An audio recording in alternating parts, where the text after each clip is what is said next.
Hello everyone, ఇక్కడ vlog వచ్చేసి సాయంత్రం నుంచి స్టార్ట్ అయ్యింది. పిల్లలు రాకముందు ఇల్లంతా ఎంత నీట్గా ఉందో, ఎక్కడక్కడే ఉన్నాయి. ఉదయం కసులు కొట్టి బండలు తుడిచితే ఇంత ప్రశాంతంగా ఉంది. ఇంకా టీ అయితే పెట్టేశాను. ఫాస్ట్ పాలు వేడి పెట్టేశాను. పాలు వేడైతే టీ పెట్టేసుకోవాలి. అలాగే ఇదిగోండి కొంచెం సామాన్లు ఉన్నాయి, మధ్యాహ్నం తిన్నవి, ఉదయం వండినవి ఈ కొన్ని ఉన్నాయి అంతే. ఇంక టీ పెట్టేసి సామాన్లన్నీ కడిగేస్తాను. ఇంకా ఉదయం సరుకులు అన్నీ సర్దుకున్నాను కదా, ఇక్కడ సర్దేసుకున్నాను. నీట్గా తుడిచి గూళ్ళన్నీ క్లాత్ తీసేసుకొని ఇలా సరుకులన్నీ సర్ది పెట్టేశాను. ఇది ఒకటి రైస్, అదొకటి రైస్. ఇది తెచ్చి 3 వీక్స్ కూడా కాలేదు. జనవరి 1కి ఇది ఓపెన్ చేశాను అనమాట, రైస్ అయిపోయాయని. తర్వాత నాన్న నిన్న వచ్చారు మళ్ళీ, కరెక్ట్ నిన్ననే ఓపెన్ చేశాను, నిన్ననే తీసుకొచ్చారు. అసలు నేను చెప్పలేదు, అడగలేదు. చాలా రోజులు ఏందిలే అనేసి మర్చిపోయి తీసుకొచ్చాడంట. ఇంకా ఉండనులే అమ్మ, ఇంకేం వేస్ట్ అయ్యేవి కాదు కదా, ఎప్పుడైనా తీసుకురావాల్సిందే అన్నట్లు. ఇంకా సర్లే అన్నాను, ఏం చేస్తా చెప్పండి.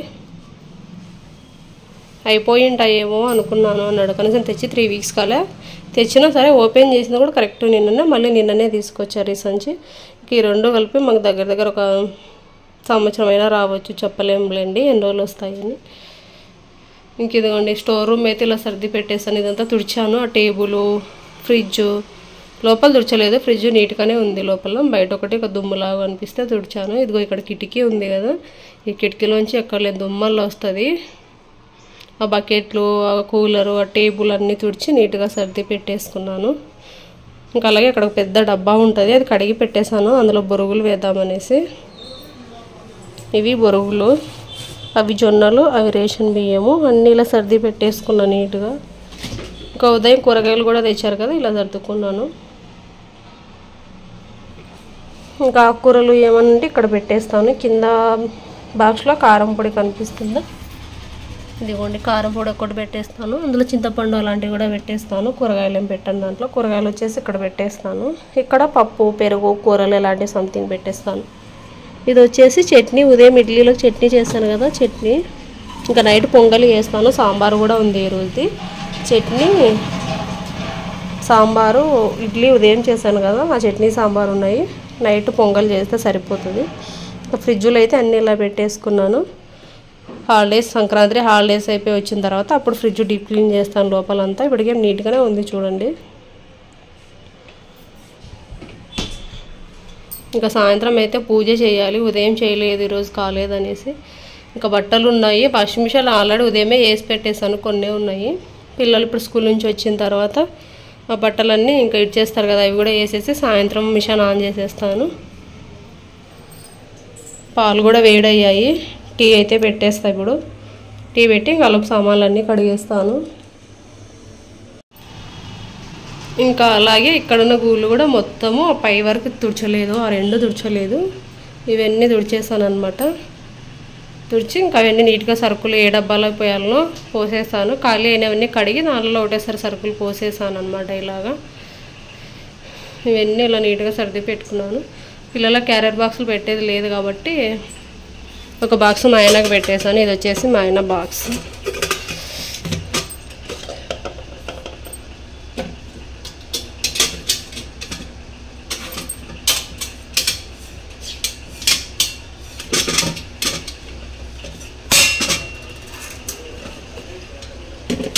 ఇక్కడ పెట్టేస్తా, పడకపోతుంది. ఇంకా పప్పాయ కూడా ఇక్కడ పెట్టేసాను అనమాట. రేపు కట్ చేస్తాను, ఈరోజు ఏం చెయ్యను. ఇలా నీట్గా సర్ది పెట్టేసుకున్నాను. ఇక్కడ మిక్సీ అలాంటివన్నీ కొంచెం చూడడానికి ఇలా కనిపిస్తున్నాయి కానీ తుడిచాను, దుమ్ము మాత్రం లేదు. కాకపోతే పేపర్లు వేస్తే క్లీన్ చేసేటప్పుడు చెత్త ఎక్కువ వస్తుంది, పాడేయడానికి ఇబ్బంది అన్నట్లు పేపర్లు వేయట్లేదు అనమాట. ఉదయం పపాయ సగం కట్ చేసి పిల్లలు పెట్టాము, సగం మేము తిన్నాము. ఇంక ఇదొక పీస్ ఉంది, ఇంకా సాయంత్రం పిల్లలకి ఇచ్చేస్తాయి. ఇది కీరా వచ్చేసి మా ఆయనకు లంచ్ బాక్స్ పెట్టాను కదా, సగం పెట్టేశాను. పిల్లలకు ఒకటి, సగం మా ఆయనకు, ఇంక సగం ఉంది, ఇవి తినేస్తారు ఇప్పుడు. ఇంకా పపాయ అయితే ఇప్పుడు కట్ చేయండి, రేపు కట్ చేస్తారు, రేపు స్నాక్స్ లాగా వచ్చేస్తాయి. ఇంక ఇదిగోండి పాలు అయితే కొన్ని పిల్లల కోసము. అన్నం కొంచెం మిగిలింది, ఇంకా పప్పు ఉంది నిన్నటిది కాబట్టి కడిగేస్తా. ఇంకా ఇదిగోండి సాంబార్ ఉంది. ఇది వచ్చేసి పల్లి పొడి చూపిస్తా. సగం తినేసారు చూడండి, ఈ డబ్బాకు సగం అయితే. ఈ సగం ఇప్పుడు తిన్నా, రాత్రి పొంగలి వేసిన దాంట్లోకి తింటారు వీళ్ళు అటాడుతుళ్ళు అనమాట. అంత పిచ్చి వాళ్ళకి. ఎందుకో నాకు ఇష్టం ఉండదు, మా ఇంట్లో అందరు తింటారు, నేను తప్ప. ఈ పల్లి పొడి బాగుంటుంది కానీ ఎందుకో నాకు ఇష్టం ఉండదు. ఎల్లిపాయ పొడి అయినా తింటాను కానీ ఈ పల్లి పొడి నచ్చదు. ఎల్లిపాయ పొడి అయిపోయింది అనేసి పల్లి పొడి చేశాను. ఇంకా టీ అయితే పెట్టేసుకున్నాను ఒక్కదానికి. ఇదిగోండి కొంచెం పెట్టుకుని అంతే, చిన్న టీ గ్లాస్. ఇంక ఇప్పుడు సామాన్లు కడిగేస్తా. ఇంకా అన్ని పనులు అయిపోయాక పూజ కూడా చేసేసాను ఇలా సింపుల్గా. ఇంకా బయట గడపకి పువ్వులు పెట్టి ఊదిబెత్తులు ఒకటి వెలిగించి రావాలి అంతే. పిల్లలైతే హోంవర్క్స్ రాసుకుంటూ ఉన్నారు, నేనైతే పూజ చేసేసుకున్నాను ఇలా సింపుల్గా. ఉదయం చేయలేదు కాబట్టి ఇలా సాయంత్రం టైంలో అయితే పూజ అయితే చేసేసాను. ఇంక ఈరోజు నైట్ డిన్నర్కి వచ్చేసి చెప్పాను కదా పొంగలి చేయాలి. ఉదయంది చట్నీ సాంబార్ ఉండింది, ఇంకా పొంగలి చేస్తే సరిపోతుంది. ఆ చట్నీ సాంబార్ రెండు అయిపోతాయి అనేసి ప్లాన్ చేసుకున్నాను. ఇంకా పూజ చేసేది అయిపోయిన తర్వాత, అంటే పూజ కంటే ముందే నేను పొంగల్ కోసం నానబెట్టేశాను. పూజ చేసి ఒక 10 నిమిషాలు కూర్చొని ఇంకా తర్వాత అయితే పొంగల్ చేయడం కూడా స్టార్ట్ చేసేసాను. సింపుల్గానే పొంగల్ ఒకటే అనమాట ఈరోజు నైట్కి. చట్నీ సాంబార్ ఉండడం వల్ల ఇది చేయాల్సి వచ్చింది, ఆ రెండు వేస్ట్ కాకుండా అనేసి. ఇంకా పొంగల్ కోసం ఇక్కడ ఉల్లిగడ్డ, టమాటా, పచ్చిమిర్చి కట్ చేసుకున్నాను. అలాగే మిరియాలు కొంచెం కచ్చాపచ్చాగా దంచాను అనమాట. అలానే వేస్తే ఆ ఫ్లేవర్ తెలియదు, ఆ ఘాటు అనేసి కొంచెం ఒకసారి దంచేస్తాను. ఇంకా అందులోనే కొంచెం కరివేపాకు కూడా వేసాను. ఇంకా స్టవ్ పైన కుక్కర్లో చేసేస్తాను అనమాట. ఇందులో అల్లం కూడా కట్ చేసి వేసాను, అల్లం ముక్కలు. కావాలంటే అల్లం తినే వాళ్ళైతే చిన్న ముక్కలుగా కట్ చేసుకోవచ్చు. నేను తినరు కాబట్టి మా ఇంట్లో ఆ ఫ్లేవర్ అన్న పొంగల్కే పడుతుంది అనేసి కొంచెం పెద్ద ముక్కలుగానే కట్ చేసేసాను. తినేటప్పుడు ఇంకా నోటికి తగిలినప్పుడు తీసేస్తారనేసి. ఇదిగోండి చట్నీ ఇంత ఉంది, చట్నీ ఇవన్నీ సరిపోయాయి. సాంబార్ కూడా కొంచెం మిగిలిండింది, ఇంకా చట్నీ అయితే అందరికీ కరెక్ట్ సరిపోయింది. సాంబార్ వచ్చేసి మా చిన్నోడు ఒకటి తిన్నాడు, నేను కొంచెం వేసుకున్నాను అంతే, ఇంకెవరు తినలేదు. అందరు చట్నీతోనే తిన్నారు. నా కూతురు తినదు పొంగలి, కాకపోతే ఇంకా నేను తినిపించాను, కొంచెం తినిందనమాట తను. ఇంకా నెయ్యి వేసి చేస్తున్నాను. బియ్యం పెసరపప్పు ముందుగానే నానబెట్టేశాను. ఎక్కువ అవుతుందేమో, అయిపోదే ఏమో పొంగలి అనుకున్నాను, కానీ అందరికీ కరెక్ట్ సరిపోయిందనమాట. ఏం మిగలలేదు, ఎవరికి ఎక్కువ కాలేదన్నట్లు కరెక్ట్ సరిపోయింది.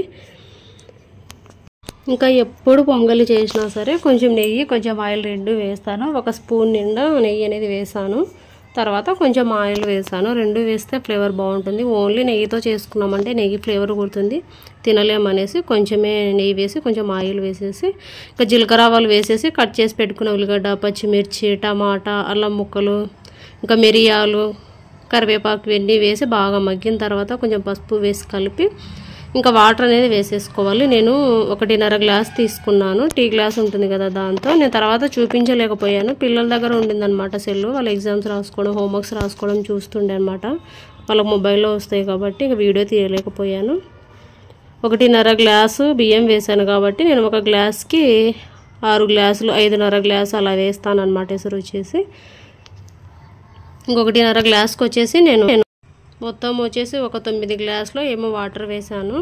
ఇంకా నీళ్లు మరిగేటప్పుడు అందులో ఉప్పు, కొత్తిమీర కూడా వేసేసాను. తర్వాత బియ్యం వేసి నానబెట్టుకున్నాం కదా బియ్యం, పెసరపప్పు అది వేసి ఒక 3 విజిల్స్ హై ఫ్లేమ్లో రానిచ్చి ఒక 2 విజిల్స్ అలా లో ఫ్లేమ్లో రానిచ్చామనుకోండి ఇలా పర్ఫెక్ట్గా ఉడికిపోతుంది. చూడండి మెత్తగా బాగా భలే ఉడికిందనమాట. కొంచెం వేడివేడిగా ఉండడం వల్ల కొంచెం జారుగా కనిపిస్తుంది, కానీ ఒక 5 నిమిషాలు అయితే గట్టిగా అయిపోతుంది. ఈ కన్సిస్టెన్సీ ఉంటేనే సరిపోతుంది అనమాట. చల్లగా కొద్దీ దగ్గరికి బిగించుకుంటుంది.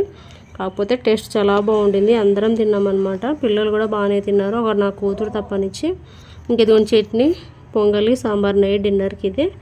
ఇంక అందరం తినేసి వేడివేడిగా ఉన్నప్పుడే తిన్న తర్వాత ఇంకా సామాన్లు అన్నీ కడిగేసి ఎప్పటిలాగానే నైట్ రొటీన్ ఉంటుందన్నమాట. ఇంకా సాయంత్రం సామాన్లు అయితే ఏమీ లేవు, అన్నీ కడిగి పెట్టేసుకున్నాను.